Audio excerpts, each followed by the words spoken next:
할렐루야.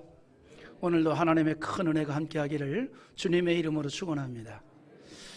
사람은요, 환경에 따라서 그 마음이 수시로 변합니다. 절망적인 상황에 처하면 슬픔과 낙심이 되어 좌절하기도 하고 또 스스로 불행하다라고 생각하기도 합니다. 그런데 그런 상황이 반전이 또 되면 또 마음도 바뀌게 돼요. 그래서 기쁨과 즐거운 마음으로 행복을 노래하기도 합니다. 이스라엘이 자주 그랬습니다. 한 번은 그런 일도 있죠. 출애굽했을 때 그들의 마음은 천국이었습니다. 너무 즐거웠어요. 너무 기뻤어요. 모든 이스라엘 백성들이 기뻐 어쩔 줄 몰라 노래하며 찬양하며 행진을 합니다. 그대로 쭉 갔으면 좋겠는데 홍해바다를 만났죠. 절망입니다. 그 홍해바다 앞에서 그들은 낙심이 되었고 현실에 대해서 절규를 합니다. 우리로 말하면 팔자 타령하는 거예요. 에? 아이고 내 신세야, 아이고 내 신세야, 아이고 내 팔자야, 아이고 내 팔자야. 에? 그런 겁니다. 원망하고 불평하고 절망하고 하나님과 모세를 향해서 모든 원망을 다 퍼붓었습니다. 홍해로 인하여 길이 막힌 이스라엘은 그 마음이 완전히 뭡니까? 지옥이었습니다. 지옥. 그러나 하나님께서 홍해의 길을 내어 육지와 같이 건너게 하시고 추격하던 바로의 군대를 그 홍해에 수몰시켜 추격을 완전히 끊어버리게 되자 누가 시키지도 않았는데 기쁨으로 노래하고 춤을 추는 겁니다. 사람의 감정은 그렇게 환경에 따라서 수시로 변한다 이 말이죠. 아론의 누이 미리암이 손에 소고를 잡고 기쁨으로 춤을 추자 모든 여인들도 따라서 춤을 추면서 하나님의 구원하신 역사에 대해서 노래를 하고 있습니다. 이 기쁨의 노래가 이스라엘 진영으로 확산이 되어서 모두가 다 기쁨의 노래를 불러 하나님이 하신 일을 찬양했습니다. 죽음의 위기에서 구원을 받았던 이스라엘은 너무나 감격스러워서 그렇게 노래하고 기뻐하며 즐거움을 표현했습니다. 그리고 그들의 발걸음이 너무너무 힘차는 거죠. 생기가 있었다 이 말이죠. 여러분, 사람이 마음의 기쁨과 즐거움이 가득하게 되면요, 삶의 큰 원동력이 됩니다. 하다못해 화장도 잘 돼요.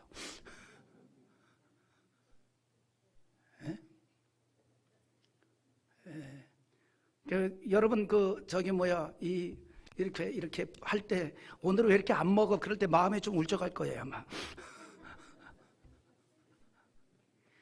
이런 사람이 마음이 기쁘면 행복을 느끼거든요. 행복을 느끼게 된단 말이죠. 그렇게 되면 걸어가는 발걸음도 생기가 있어요. 걸어가는 발걸음도 생기가 있다 이 말이죠. 그래서 사람이 마음의 기쁨과 즐거움이 가득하게 되면 삶의 큰 동력이 되는 겁니다. 항상 희망적으로 내일을 보게 되고 오늘을 힘차게 용기 있게 걸을 수 있습니다. 마음이 즐거우면 행복을 느끼기 때문입니다. 오늘 말씀에서도 그래서 우리에게 뭐라고 얘기하는 거니? 노래하고 기뻐하며 즐거워하라 이렇게 말하고 있습니다. 13절 한번 같이 읽어볼까요? 같이 봅니다.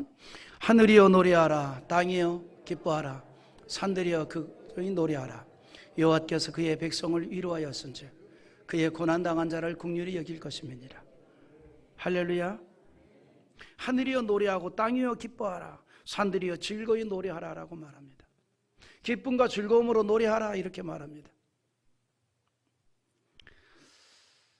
제가 만약에 사람들에게 항상 기뻐하십시오, 범사에 감사하십시오, 기쁨으로 노래하십시오, 행복한 인생이 되시기 바랍니다, 그러면 이런 사람이 있을 겁니다. 뭐 기뻐할 일이 있어야 기뻐하지. 행복할 일이 있어야 행복하지. 그렇게 얘기할 수도 있습니다. 그런데 우리만이 아니에요. 지금 이스라엘 백성들의 상황이 그랬다 이 말이에요. 지금요, 이 말씀을 받던 이스라엘 백성들의 상황이, 그들의 형편이 뭐 노래하고 기뻐하고 즐거워할 상황이 아니에요. 그럼에도 불구하고 하나님께서는 이렇게 말합니다. 기뻐하십시오, 즐거워하십시오, 그렇게 말합니다. 왜 하나님께서 그런 말씀을 하셨을까? 지금 그들의 형편이 노래하고 기뻐하고 즐거워할 형편이 아님에도 불구하고 하나님께서는 그들에게 기뻐하고 즐거워하라고 한 이유가 있습니다. 하나님께서 그런 상황을 만들어 주시겠다는 거예요. 하나님께서 그런 상황으로 바꿔주겠다는 거예요. 지금은 마치 과거에 홍해를 만났던 이스라엘 백성들처럼 절망적인 상황으로 보이겠지만, 그러나 그 상황에서 기쁨으로 춤추게 하는 상황이 되도록 하나님께서 만들어 주신다는 거예요. 그러니 노래하고, 그러니 기뻐하고, 그러니 즐거워하라는 겁니다. 저는요, 우리 성도들을 하나님께서 그 같은 상황을 만들어 주기를 정말 기대하는 마음으로 오늘 말씀을 준비했어요. 우리 모든 성도들의 삶이 정말 노래하고 기뻐하고 즐거워하는 그런 삶이 될 수 있기를 원합니다. 할렐루야. 하나님을 의지하고 신앙으로 사는 인생에게 하나님께서 정말 기쁨과 즐거움으로 채워주실 것을 약속해 주었어요. 하나님 우리에게 그걸 채워주신다는 거예요. 기뻐하고 즐거워하면, 감사하면 하나님께서 그렇게 채워주신다는 거예요. 시편 68편 3절에 이런 말씀이 있습니다. 의인은 기뻐하여 하나님 앞에 뛰놀며 기뻐하고 즐거워할지어다 그랬어요. 의인은 기뻐하라는 거예요. 하나님 앞에서 뛰놀라는 겁니다. 즐거워하라는 겁니다. 의인이 누굽니까? 예수로 말미암아 의롭다함을 얻은 하나님의 백성들입니다. 저와 여러분을 말하는 줄 믿습니다. 오직 하나님을 의지하고 믿음으로 사는 신앙의 사람을 말하고 있다 이 말입니다. 그런 사람들이 기쁨과 즐거움 속에 살아가게 한다는 거예요. 여러분, 사도 바울이 그렇게 살았잖아요. 그래서 고린도후서 6장 10절에 이렇게 말하죠. 우리 한번 읽어봅시다. 근심하는 자 같으나 항상 기뻐하고, 가난한 자 같으나 많은 사람을 부유하게 하고, 아무것도 없는 자 같으나 모든 것을 가진 자로다. 바울에 대한 이야기예요. 그냥 일반적으로 보면은 정말 세상 근심 다 가지고 살아야 될 사람처럼 보여요. 근심 걱정이 많을 사람처럼 보여요. 그런데 항상 기뻐해야 됩니다. 우리도 그런 사람이 있잖아요.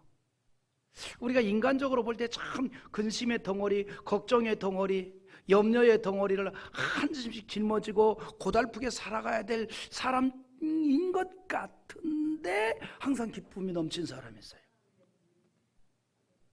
할렐루야. 바울이 그랬다는 거예요. 근심하는 자 같으나 항상 기뻐하고, 또 가난한 자 같으나 많은 사람을 부유하게 하고. 사실은 바울은 좀 빈곤했잖아요. 그러나 마음에 항상 여유가 있었어요. 여러분, 부자, 가난한 자 있고 가난한 부자가 있고 그래요. 바울은 가난한 부자였어요. 아무것도 없는 자였습니다. 그러나 마음은 재벌이에요. 모든 사람을 오히려 부유하게 해주었다 이 말이죠. 아무것도 없는 자 같으나 모든 것을 가진 자로다. 어떻게 그렇게 될 수 있을까요? 하나님의 은혜가 함께 하였기 때문에, 여호와 하나님이 그와 함께 하였기 때문에, 바울의 인생에 하나님이 함께 하여서 그의 삶을 개입해 주셨다는 거죠. 하나님께서 오늘 말씀을 통해서 이스라엘 백성들을 그렇게 하시겠다는 거예요. 내가 너희를 기쁘게 해주리라. 내가 너희를 노래하게 하리라. 그것도 즐거움으로 노래하게 하리라. 언약에 주었습니다. 지금 너희의 형편이 정말 죽을 것 같은 지옥 같은 상황이라 할지라도 그 상황을 반전시켜 주리라. 바꿔준다는 거예요. 자, 우리 한번 8절 다시 읽어볼까요? 자, 같이 봅니다.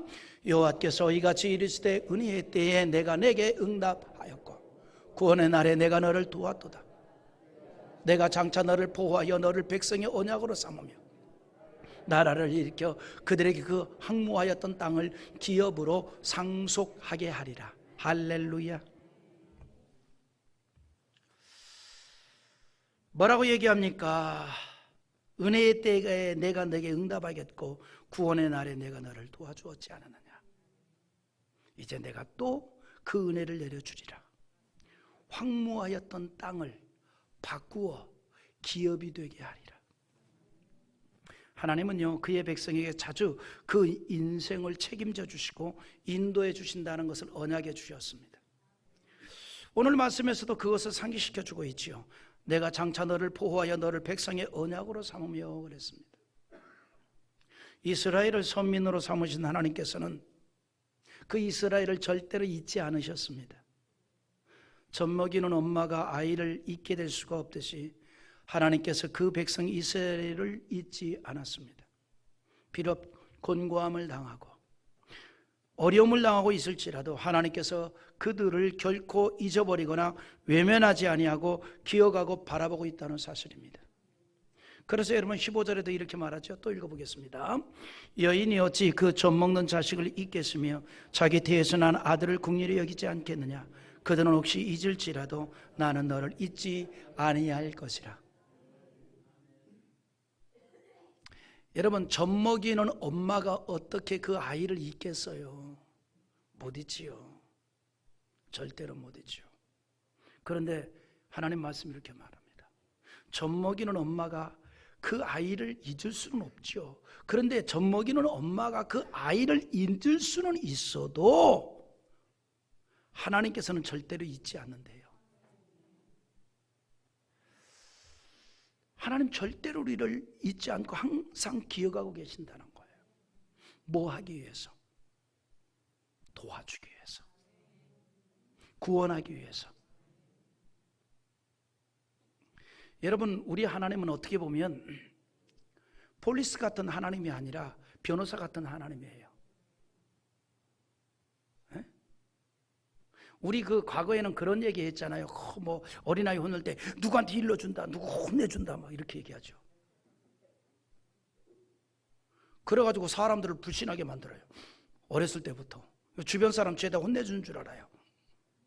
성도들도 그러죠. 목사님한테 일러준다고. 아니, 나 혼내는 목사가 아니에요. 네? 하나님은 어떻게 보면 변호사 같은 목사님, 하나님이세요. 우리를 변호해 주시고 격려해 주시고.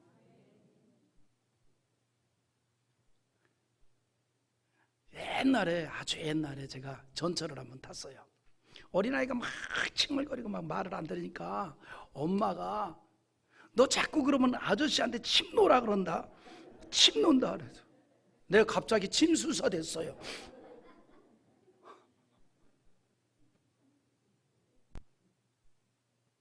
그 내가 어떻게 했을까? 이놈 새끼 가만히 안 있으면 내 침 놓는다? 안 그랬어요. 내가 손을 꽉 잡아주고 안아줬어요. 네? 나 침수사 아닙니다. 물론 체했을 때 가끔 손가락은 찔러요.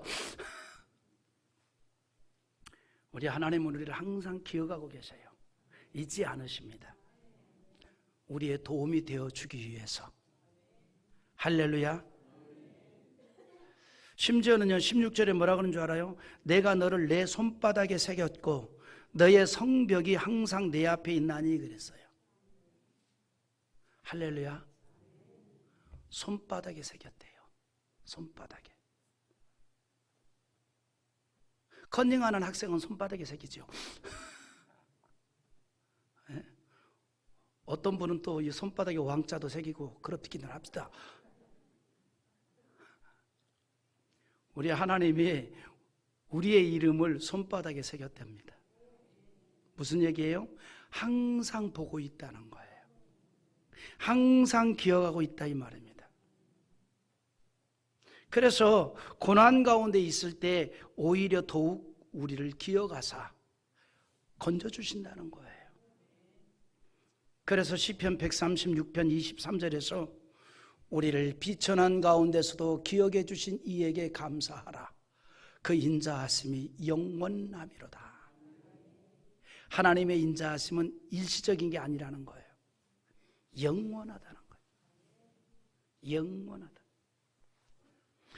그런데 뭐라고 얘기합니까? 우리를 비천한 가운데서도 기억해 주신다는 거예요. 비천한 가운데. 여기 비천함이 뭔가 하니 아주 쉽게 말하면 가까이 할 수 없는 상태로 낮아진 자를 말하는 거예요. 사회적으로도 완전히 망한 사람, 모습도 아주 지저분한 사람, 우리로 말하면 노숙자, 거지를 말합니다. 한국 거지 말고 뉴욕 거지 얘기하는 거예요. 여러분 이제는요, 한국은요 거지들도요 얼마나 깔끔한지 몰라요. 한국 거지 꼬꼬지입니다. 아주 깔끔해요. 깨끗해요.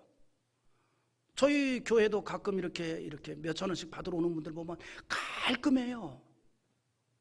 깨끗해요. 지저분하지가 않아요. 그들도 아는 거예요. 깨끗하게 해야 벌이도 잘 된다. 근데 여기 비천한 상태가 뭔가 하니 아주 냄새나고 지저분할 정도로 아주 그러한 더러운 상태, 아주 낮은 상태, 사람들이 가까이 하기 못할 정도의 상태, 사람들이 가까이 꺼려하는 상태. 여러분 그런 거 있잖아요. 잘 나가면 전화 많이 오고 망했다 그러면 전화 안 오잖아요. 여러분 우리가 이제 소문에 들을 때 고등학교 어느 동창 걔 잘 나가다가 완전히 망해버렸대 이런 소문이 들렸어요. 그러면 갑자기 그 동창에 전화 오면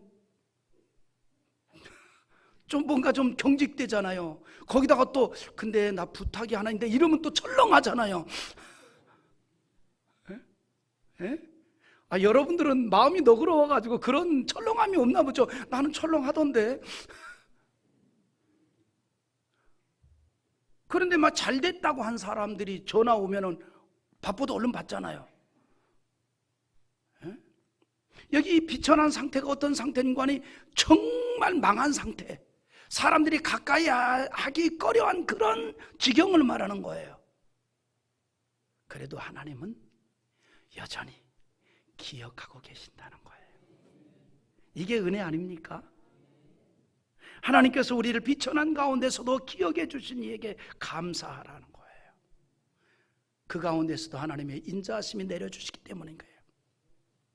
그렇게 잊지 않고 구원하신 하나님께서 지금 어려움에 처해 있는 이스라엘을 과거에도 잊지 않고 구원하여 주셨던 것처럼 다시 구원하여서 황무지였던 땅을 풍성하게 하여 기업으로 상속하게 한다는 겁니다. 이런 일이 우리 성도들에게 일어날 수 있기를 주님의 이름으로 축원합니다. 8절 말씀에서 강조되는 단어들이 있습니다. 8절에서 뭐가 강조되고 있습니까? 내가 내게 응답하였고, 내가 너를 도왔고, 너를 보호하였고, 너를 일으켜 상속하게 하리라는 말씀이 강조되고 있습니다. 여러분 이 말씀을 우리 개인으로 받을 수 있기를 바랍니다. 내 것으로 받을 수 있기를 바랍니다. 믿음으로 받을 수 있기를 바랍니다. 하나님께서 나에게 주신 말씀으로 받을 때에 그 말씀대로 하나님의 은총이 나의 삶에 나타나게 된다는 사실이죠. 복이 되게 한다 이 말입니다. 하나님이 내게 응답해 주시고 나를 도와주시고 나를 보호해 주시고 나를 다시 일으켜 세워주신다 이 말이에요. 믿음으로 이 말씀을 받으라고 합니다. 고린도후서 1장 20절에 하나님의 약속은 얼마든지 그리스도 안에서 예가 되니 그런즉 그로 말미암아 우리가 아멘하여 하나님께 영광을 돌리게 되느니라 그랬어요. 오늘 이런 하나님의 말씀을 아멘하고 받으라 이 말이에요. 그럴 때 하나님의 영광이 될 수 있다는 거죠. 여러분 우리가 하나님의 말씀을 들을 때에 입술로 고백을 하는 것은요 하나님의 말씀을 믿음으로 받는 일입니다. 그래서 말씀을 들으면서 아멘 하는 거 아니겠어요? 축복의 말씀을 믿음으로 받는다는 믿음의 고백을 우리가 하는 겁니다. 그 고백은 그 말씀대로 역사하는 은총을 경험하게 할 겁니다. 이스라엘 백성들은 과거에 하나님께 징계를 받아 땅과 기업과 성전과 가정을 다 뺏겼습니다. 그들은 포로로 잡혀가 절망적인 삶을 살았습니다. 그들이 처한 현실에 대해서 구절이 이렇게 말하고 있습니다. 이런 현실이래요. 읽어보시기 바랍니다. 내가 잡혀있는 자에게 이르기를 나오라 하며 흑암에 있는 자에게 나타나라. 그들이 길에서 먹겠고 모든 헐벗은 산에도 그들의 풀밭이 있을 것인즉. 여기 뭐라고 하는 거니? 흑암에 있는 자에게 라고 했습니다. 그들의 현실이 흑암이라는 거예요. 빛이 보이지 않습니다. 또 그들의 그 처한 형편은 나무 하나 풀 한 폭이 없는 헐벗은 산과 같다는 겁니다. 더 이상 희망이 전혀 없어 보이는 거예요. 모든 것이 끝난 것만 같습니다. 하지만 그것까지가 사람의 생각이라는 거죠. 하나님께서는 여전히 그런 상태에 있는 이스라엘 백성이 있지만 잊지 않고 계시다는 거예요. 포기하지 않으신다는 거예요. 참 하나님의 은혜가 귀한 것이 하나님은 포기하지 않는 분이십니다. 이게 은혜입니다. 사람은 포기해도 하나님은 포기하지 않는다는 거죠. 우리는 살다 보면 참 안타까운 마음으로 포기할 때 있잖아요. 하나님은 포기하지 않습니다. 특히 하나님의 백성들에 대해서 더욱 그러하다는 사실이죠. 그래서 하나님께서 지금 이스라엘 백성들이 흑암에 있는 자와 같은 상태였고 풀 한 폭이 나지 아니하는 헐벗은 산에 던져진 그런 상황과 같은 그런 상태이지만 그곳에서 그들의 삶을 바꾸어 주신다는 거예요. 다시 그곳에서 일어나게 하신다는 거예요. 하나님의 은혜를 내려 주시니 쉼을 얻을 수 있는 풀밭을 만들어 주시고, 지금은 헐벗은 산이지만 그곳에 하나님께서 쉼을 얻을 수 있는 풀밭이 되게 한다는 거예요. 여러분, 그런 말 있잖아요.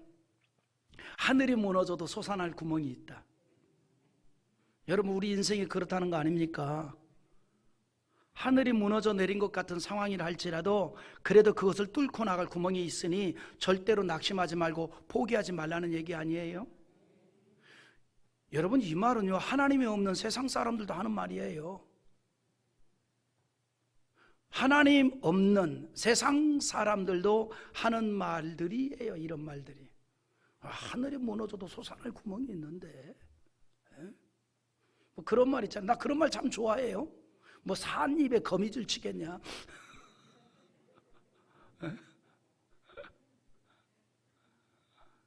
뭐 그런 말들 하잖아요. 다 살 길이 있다. 뭐 그런 얘기 하잖아요. 안에 하나님 없는 세상 사람들도 그런 말을 하는데 우리는 전능하신 하나님이 함께 하잖아요. 할렐루야. 우린 전능하신 하나님이 함께 한다 이 말이에요. 흑암 중에 있는 나의 삶의 공간에 하나님이 함께 하셔서 나의 도움이 되어 주신다 이 말이죠. 오늘 이스라엘 백성들이 그걸 말해주고 있는 겁니다. 그래서 미래에 대해서 희망을 꿈꾸라는 거예요. 여러분, 이 언약의 말씀이 우리 모든 성도들에게 임하기를 주님의 이름으로 축원합니다. 길을 위해서 굶주리고 지쳐있는 것이 아니라 오히려 이제는 배불리 먹게 된다는 거예요. 여러분, 벳세다 광야의 사건 기억하죠? 한 개의 도시락으로 5,000명이 풍성하게 먹을 수 있었습니다. 그건 사실이고 현실의 팩트예요. 예수님께서 하늘을 우러러 축소하시니 길 위에서 풍성함을 누리게 되었다는 겁니다. 할렐루야. 청장년 야유예배 가서 제가 축소 한번 해볼까요?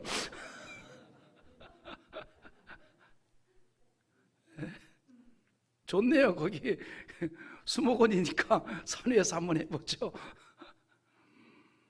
누가복음 9장 16절에 예수께서 떡 5개와 물고기 2마리를 가지사 하늘을 우러러 축소하시고 떼어 제자들에게 주어 무리에게 나누어 주게 하시니 그랬습니다.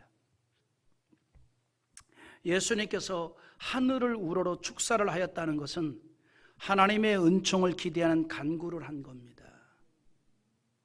그리고 하나님께서 은혜를 내려주시니 자그마치 5,000명이나 되는 사람들이 배불리 그것도 풍성하게 먹을 수 있었던 겁니다. 이처럼 하나님께서 은총을 내려주시면요, 길 위에서 풍성하게 먹게 되고 헐벗은 산이 푸른 목장이 된다는 거예요. 뜨거운 태양빛도 지치지 않게 한다는 얘기입니다. 그래서 10절에 뭐라고 얘기합니까? 읽어보십시다. 그들이 줄이거나 목마르지 아니할 것이며 더위와 비열이 그들을 상하지 아니하리니 이는 그들을 긍휼히 여기는 이가 그들을 이끌되 샘물 그 눈으로 인도할 것입니다. 믿습니까? 하나님께서 샘물 그 눈으로 인도해 주신대요. 그래서 더위와 볕이 그들을 상하지 않게 만들어 주신다는 겁니다. 성경에 이런 일들을 자주 경험한 사람들이 참 많이 있죠. 그 중에 다윗이 있습니다. 다윗은 정말 광야에서 샘물 근원으로 인도하시는 하나님을 자주 경험했어요. 그러므로 노년에 그 같은 하나님의 인도하심에 대해서 회상을 하면서 하나님께서 인도하여 주신다면 염려할 것이 없다라고 고백을 합니다. 여러분, 우리가 우리의 삶을 이렇게 회상할 때마다 정말 하나님의 은혜가 기억나지 않습니까? 할렐루야. 그래서 다윗도 시편 23편 1절에 이런 고백을 하죠. 여호와는 나의 목자시니 내게 부족함이 없으리로다. 하나님이 내 목자가 되어주시니, 하나님께서 다윗의 인생에 마치 양을 인도하는 목자와 같이 그들의 인생에 그의 인생에 개입해 주어서 돌보아 주셨다 이 말입니다. 그러니 내게 부족함이 없었다 이렇게 말합니다. 이건 그의 삶을 통해서 경험한 하나님에 대한 선언이에요. 하나님이 내 인생의 목자가 되어 주시니 내 삶에 부족함이 없도다. 뿐만 아니라 평강으로 인도해 주신다라고 합니다. 시편 23편 2절에서 그가 나를 푸른 풀밭에 누이시며 쉴 만한 물가로 인도한다 그랬습니다. 사망과 같은 절망의 상황이었지만 오히려 푸른 풀밭으로 쉴 만한 물가로 인도해 주셨다는 거예요. 하나님께서는 이스라엘 백성들에게 과거에 다윗이 경험했고 체험했던 것과 같은 그런 은총을 소망하고 기대하라고 말하고 있습니다. 반드시 그렇게 해주신다는 거예요. 배고프거나 목마르지 않을 것이고 잔잔한 시냇가에서 쉼을 얻게 한다는 겁니다. 하나님께서 그것만 말씀한 게 아니에요. 사람이 도저히 갈 수 없는 높은 산에도 길을 내어주신다 그랬어요. 산과 산을 잇는 길이 생긴다는 겁니다. 하나님께서 어떤 험악한 산이라도 길을 내어주시고 산과 산 사이에 계곡이 있어도 그것에 길을 만들어 주겠다라고 약속해 주었습니다. 그래서 11절에 내가 나의 모든 산을 길로 삼고 나의 대로를 도두리니 그랬습니다. 그렇게 하여 동서남북에 있는 사람들이 이 길로 오게 한다는 겁니다. 사람들을 하나님께서 모으신다 이 말이에요. 12절에서 어떤 사람은 먼 곳에서, 어떤 사람은 북쪽과 서쪽에서, 어떤 사람은 시님 땅에서 오리라 그랬습니다. 하나님께서는 갇혀있는 이스라엘 백성들에게 길이 열리는 것을 언약하였습니다. 그래서 사람들이 몰려온다는 거예요. 사람들이 몰려온다는 거예요. 전쟁을 하기 위해서 병기를 든 군사들이 몰려오는 것이 아니라 사람들이 몰려오게 한다는 겁니다. 이것은 풍성한 회복을 약속한 겁니다. 여러분, 사람들이 몰려온다는 것은 단순히 사람만 모여드는 것이 아니라 물질의 풍성함을 말해주고 있습니다. 여러분, 이거는요 우리 인간사 원리도 그렇잖아요. 잘 되는 사람은 사람들도 들끓잖아요. 그래서 그런 말도 있잖아요. 정승이 죽을 때보다 정승집 멍멍이가 운명하였을 때 조문객이 더 많이 왔다고. 잘 되는 사람은 사람들이 몰려와요. 몰려온다고요. 들끓어요. 안 되는 사람은 사람부터 끊어져 나가기 시작합니다. 안 되는 사람의 특징은 사람부터 떨어져 나가기 시작해요. 잘 되는 사람의 특징은 사람부터 붙기 시작합니다. 그래서 아직은 제가 잘 되고 있나 봐요. 여전히 찾는 이가 많아요.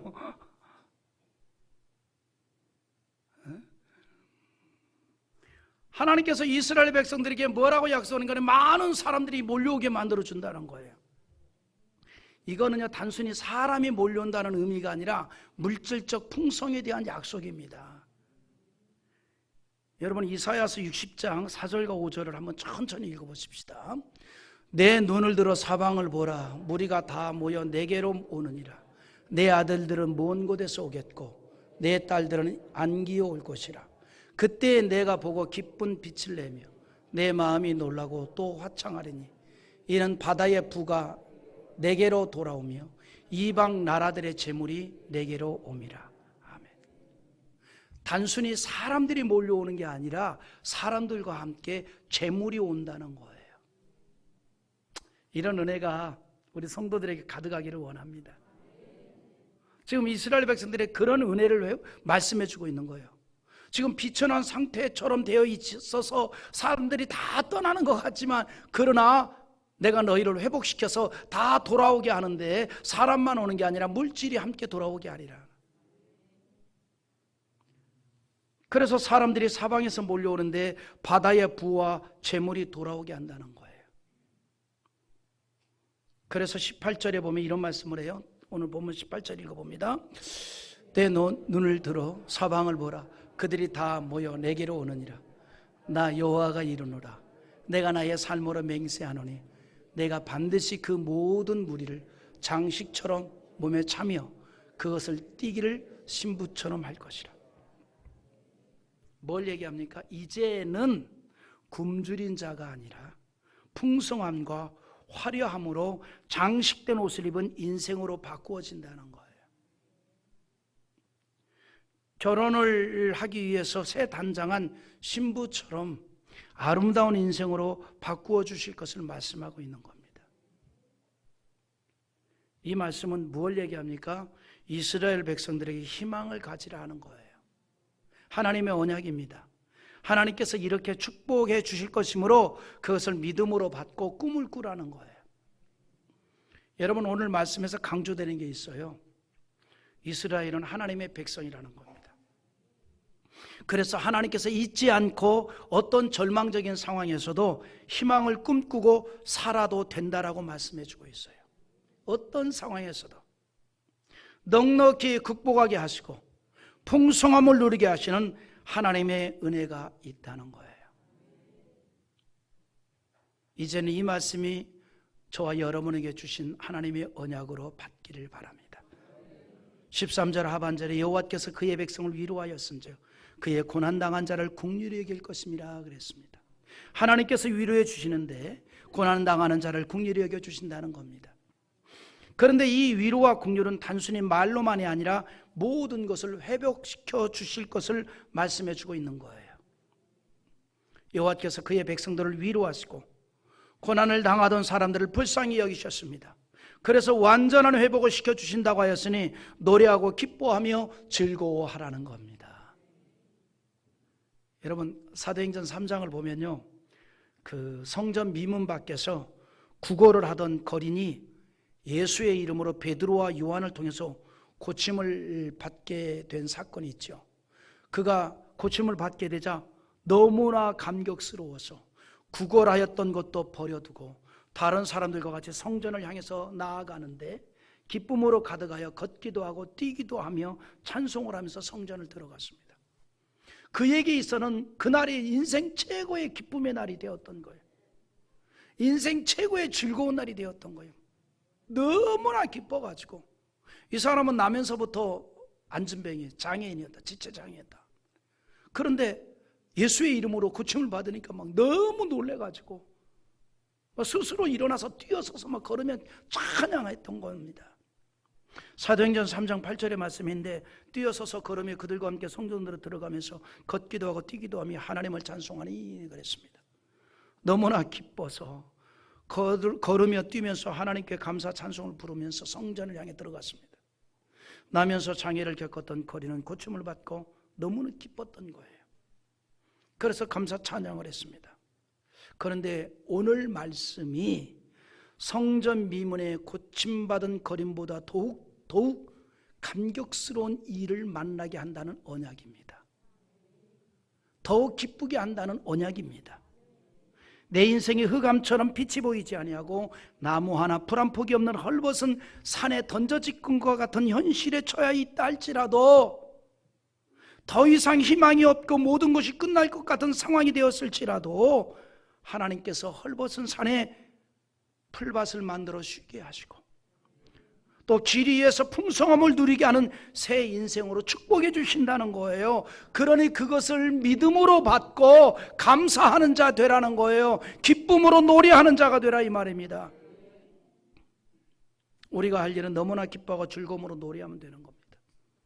그러므로 13절 상반절에 하늘이여 노래하라, 땅이여 기뻐하라, 산들이여 즐거이 노래하라라고 했습니다.